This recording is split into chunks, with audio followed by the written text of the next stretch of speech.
IFM News Express, Balitang Metro. Samantala, dumako po tayong muli sa lungsod ng Alaminos dahil tumanggap ng 2024 CBMS data mula sa PSA ang lungsod. Para sa detalye alamin sa ulat ni Idol Matthew Pacheco. 104.7 IFM Report.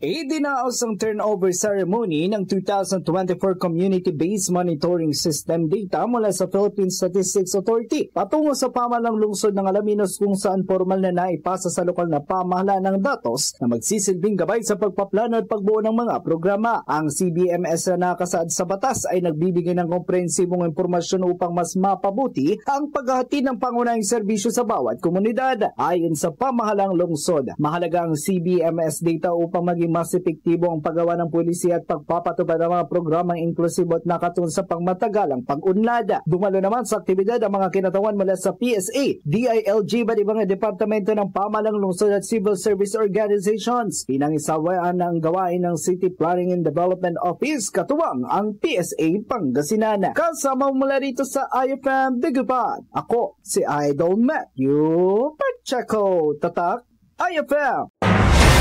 IFM News. IFM News. IFM News.